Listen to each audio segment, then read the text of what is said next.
Walaupun dia berdoa, tapi berdoanya bukan dengan pertobatan. Tapi hanya ingin diselamatkan dari masalahnya tapi tidak mau berubah.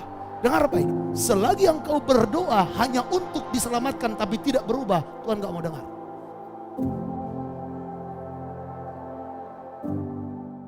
Siapa yang digembalakan oleh maut ini? Katakan, yang seperti domba.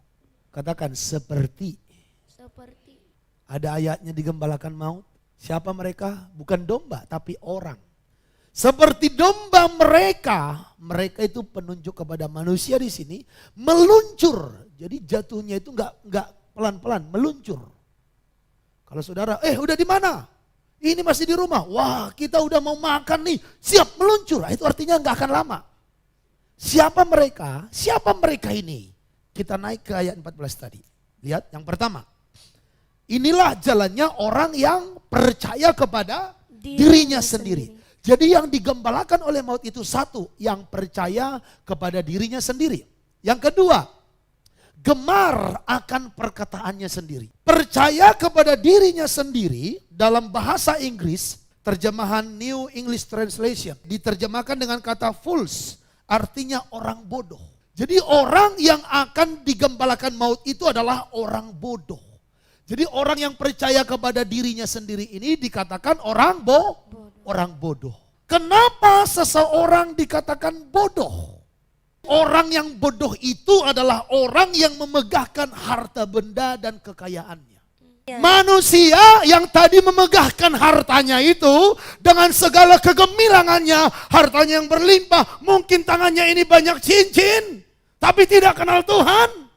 Bajunya mungkin harganya 1M bila penting. Sepatunya nggak dijual di Indonesia, harus inden dari luar negeri. Karena dia begitu gemilang dengan harta, tetapi tidak mempunyai pengertian siapa dia. Boleh, kata firman, disamakan dengan hewan yang dibinasakan. Jadi jangan saudara tergiur dengan orang yang sudah banyak emasnya, 5 kilo di lehernya, 20 kilo di kakinya, 30 kilo di tangan kiri kanannya, tapi nggak cari Tuhan. Siapa dia? Siapa dia?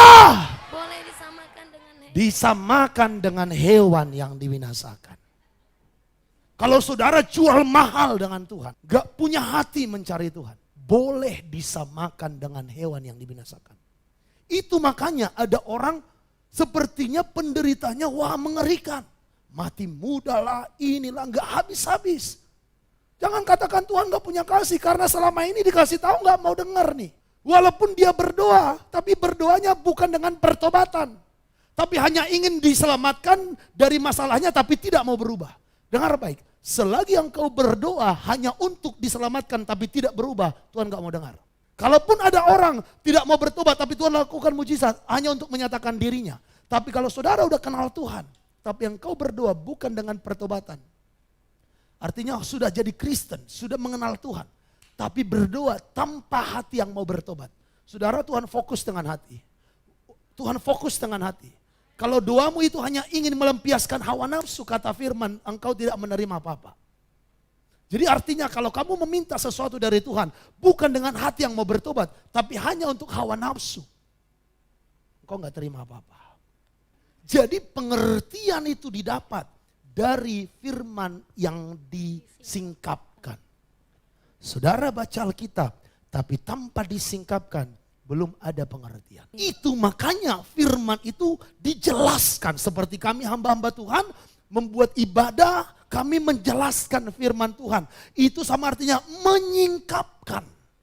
Sehingga saudara mengerti, lalu akhirnya punya pengertian. Kalau saudara sudah punya pengertian, maka Anda pasti akan digembalakan oleh Tuhan. Tapi kalau tidak punya pengertian, berarti tidak mengerti firman, digembalakan oleh maut. Maka jangan merasa biasa saja kalau saudara nggak ngerti firman. Kalau saudara nggak ngerti firman, sadar atau tidak sadar, saudara setuju atau tidak setuju, maut yang akan menggembalakan dirimu. Inilah jalan orang-orang yang gemar dengan perkataannya sendiri. Percaya kepada dirinya sendiri. Percaya kepada dirinya sendiri tadi adalah orang bodoh. Kenapa orang bodoh? Karena nggak punya pengertian. Orang akan punya pengertian kalau sudah punya firman.